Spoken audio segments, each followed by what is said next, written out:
Carta a Martín Güemes. A 200 años de su legado. Buenos Aires, febrero de 2021. Querido héroe nacional, don Martín Güemes. Ante todo me presento, don Martín. Soy Rodolfo Pini, esposo, padre y abuelo que, desde su oficio de escritor, intenta desempolvar valores y virtudes. Nuestra sufriente patria los requiere con la misma urgencia que en aquel no tan lejano inicio de la Revolución de Mayo. En ese entonces, usted no necesitó esperar órdenes para crear una partida de gauchos con los que enfrentar al ejército realista, que avanzaba con la intención de acallar el primer grito de independencia que había hecho estremecer el cielo de Sudamérica. Ya dio claras muestras de su carácter cuando la patria aún no era soñada, cuando, en su debut militar, fue distinguido por su exitosa lucha contra el contrabando en el río Paraná, cuando, siendo decán de Liniers, don Martín, durante las invasiones inglesas, decidió oportuno exceder el mandato que tenía y a los 30 gauchos que lo seguían les ordenó carga de caballería contra la poderosa fragata inglesa Justina, varada en la zona de retiro. Era usted alférez y tenía 21 años. Fue un ataque asombroso, probablemente jamás registrado en la historia militar mundial, el abordaje a caballo de un buque de guerra. De valientes patriotas como usted, don Martín, se fueron nutriendo nuestros soldados, generación tras generación. Esto está comprobado con las proezas que también realizaron muchos de nuestros veteranos de la Guerra de Malvinas. Solo tenía usted 25 años, don Martín, cuando el 27 de octubre de 1810, con sus gauchos y 300 soldados recién llegados de Buenos Aires, derrotó categóricamente a los realistas en la batalla de Soipacha, siendo esta la primera victoria de las armas de la patria. Los jefes del ejército del norte no le perdonaron que para atacar no esperara sus órdenes y, como castigo, no solo lo separaron del ejército, sino que lo excluyeron del parte de la batalla, pretendiendo, de esa forma, borrarlo de la historia, arrogándose ellos el mérito de ese brillante triunfo. Qué pena, don Martín. Esas malas costumbres todavía sobreviven y gozan de buena salud. Afortunadamente, usted nos enseñó que es posible sobreponerse a esas bajezas manteniendo en alto las banderas de la dignidad y de la humildad. Lamentablemente, poco después, la expedición auxiliadora sufrió una terrible derrota en Huaqui. Tras el desastre, la patria pareció quedar imposibilitada de defender su lindero norte, vital para la supervivencia de la revolución. Pero allí estaba Güemes, magnánimo, listo con sus gauchos y todo el pueblo salteño para aceptar, sin un solo reproche, su reincorporación al servicio activo y ocuparse de poner freno a los realistas. Así vivía usted, don Martín, siempre poniendo por delante los intereses de la patria antes que los suyos, renunciando a toda aspiración personal que no fuese ofrendar la vida por la independencia. Si hasta renunció al D, que se anteponía a su noble apellido y eligió llamarse, simplemente, Martín Güemes. El general español Valdés contaba sorprendido que había sido testigo de cómo, a pedido de su madre, un niño de 4 años salía a todo galope para avisarle a Güemes de la llegada de tropas realistas. Claro, usted ya sabe que pasaban estas cosas. También sabe que entre sus tropas revistaban valientes mujeres como, por ejemplo, Juana Azurduy, o como Macacha, su querida hermana, que realizaba tareas de inteligencia, curaba heridos o hacía de chasqui. La historia no quiso contarnos mucho de usted, don Martín. Su ejemplar entrega exponía las miserias de muchos y eligieron reconocerle, apenas, un rol secundario. Lo calificaron con títulos menores como guerrillero o caudillo. Una injusticia con usted y con la patria. Conocer la verdad ayuda a entender, a cerrar heridas, pero, lamentablemente, a nuestra historia se la sigue contando en forma de relatos plagados de inexactitudes, medias verdades o completas mentiras. Sin embargo, es imposible pretender esconder a un grande de su talla. Así, gracias al aporte de historiadores como Bernardo Frías y Atilio Cornejo, la verdad sobre su persona y su invaluable aporte a la independencia logró sobrevivir. Juana Gorriti, escritora contemporánea suya, escribió que, en una oportunidad, hallándose en la estancia Los Horcones, vio llegar a un hombre al que describe como un guerrero alto, esbelto y de expresión dulce y benigna. Vestía de uniforme azul. Montaba con gracia infinita un fogoso caballo negro como el ébano. Era Martín de Güemes. Los peones y algunos soldados que había en el lugar corrieron a su encuentro, gritando con delirante entusiasmo: ¡Güemes! ¡Güemes! ¡Güemes! ¡Viva nuestro general! Tal era el amor que infundía en sus gauchos. La noticia de su presencia se esparció con increíble rapidez, y en menos de una hora la casa y las cercanías estaban llenas de una multitud ansiosa que pedía con gritos entusiastas contemplar al héroe. Él les salió al encuentro, afable y sencillo en su grandeza, tendiéndoles los brazos y llamando a todos por sus nombres. Rodearon los centenares de hombres que le pedían sitio en sus invencibles huestes. ¡Qué fantástico, don Martín! Y pensar que sus enemigos lo tildaban de tirano y demagogo. Usted no le ofrecía a la gente dádivas ni hacía falsas promesas. Ni siquiera podía garantizarles un sueldo a los voluntarios, pero ellos igual querían dejarlo todo para seguirlo incondicionalmente. Los seres pequeños de espíritu, don Martín, no soportan quedar a la sombra de los grandes. Agazapados, sus enemigos esperaban pacientes la oportunidad de herirlo, pero sin exponerse a enfrentarlo. Engañaron a Manuel Belgrano y lograron que él lo separara del ejército y lo despachara a Buenos Aires. Imagino su dolor ante la injusticia, don Martín. Sin embargo, en Buenos Aires sabían quién era usted y, rápidamente, lo incorporaron al Estado Mayor General. Conoció entonces a otro grande que acababa de llegar, José de San Martín. Me pregunto si, con su experiencia en el norte, hubiese podido evitarse el doloroso éxodo jujeño.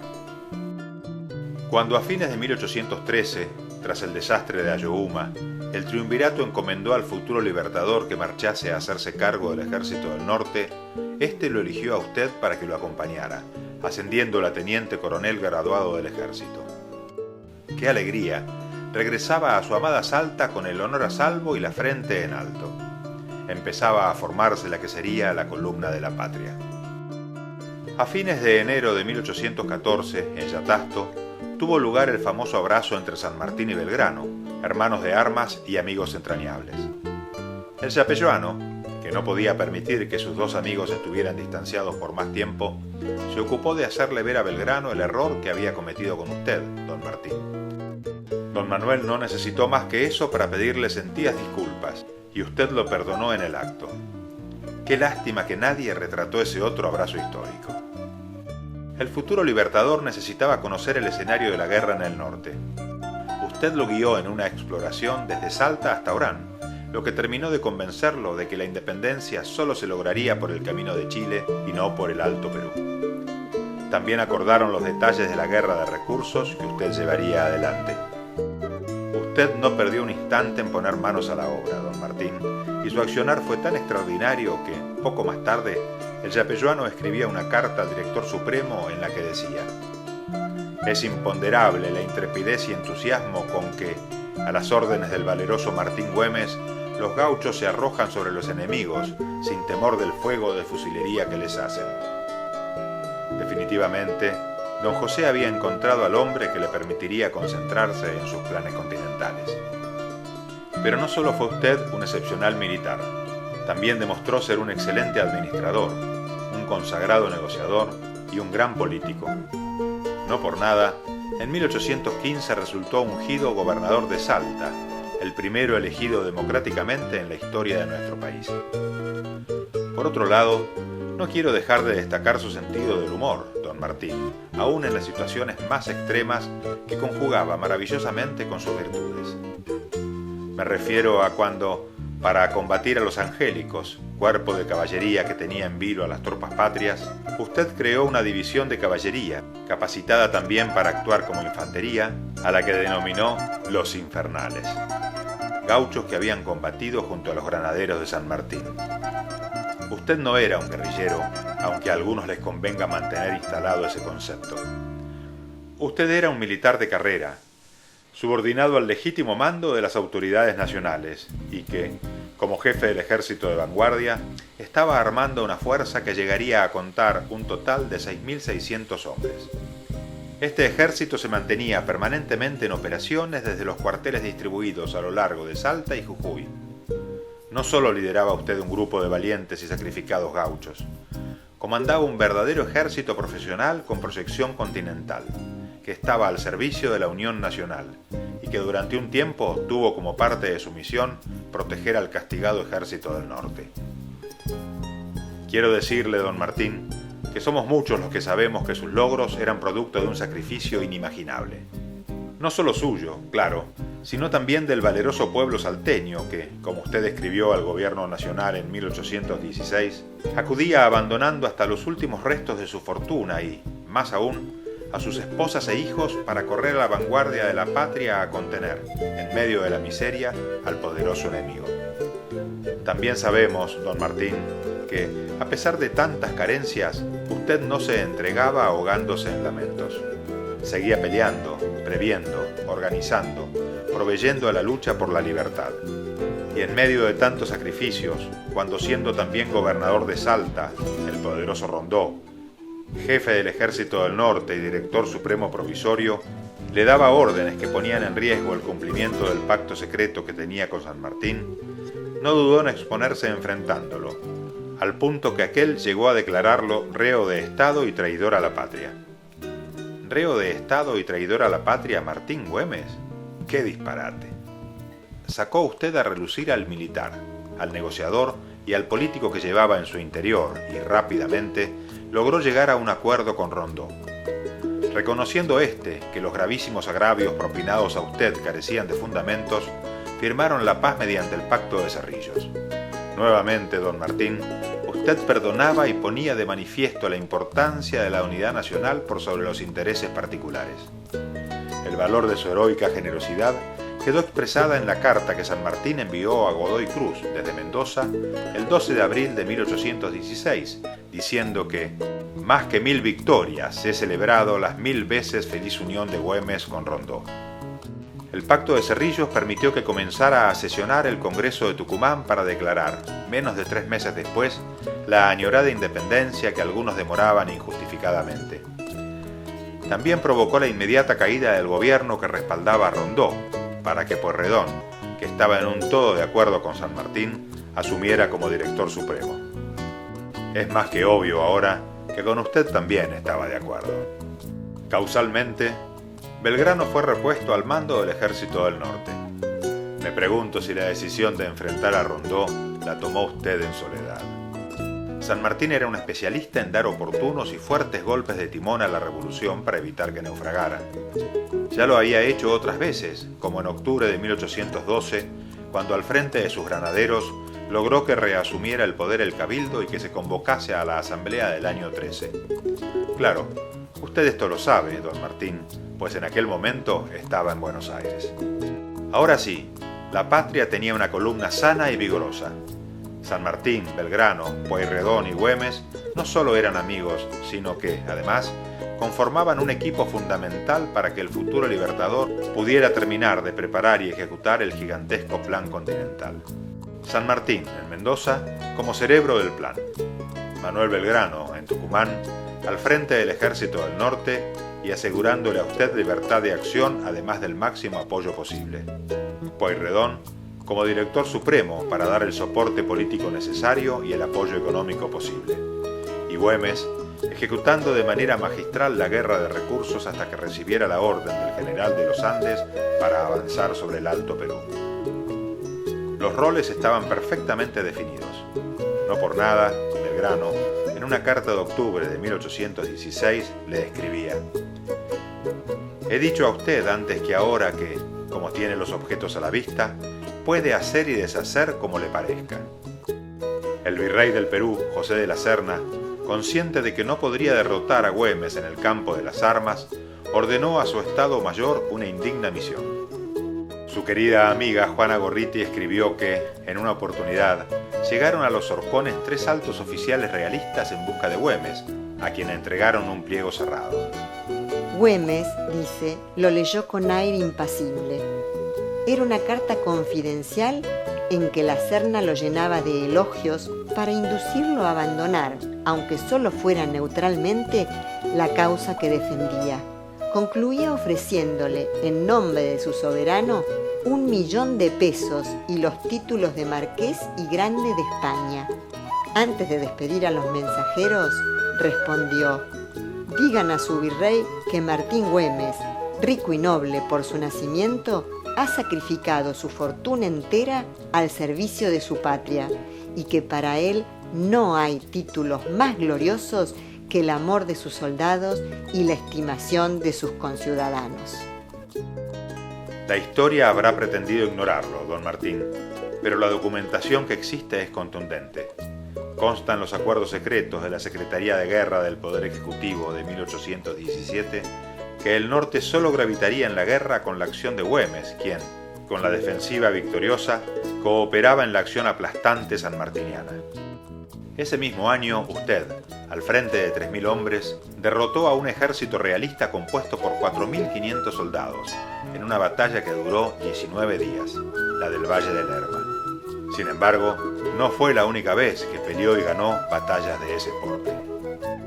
Cuando en 1820 San Martín lo nombró general en jefe del ejército de observación sobre el Alto Perú, usted se abocó a gestionar para su ejército la fortaleza que todavía le faltaba. Usted era un hombre de Estado, uno de los soportes de la campaña libertadora y custodio de la libertad de las Provincias Unidas. No era lo que la historia nos cuenta que eran los caudillos.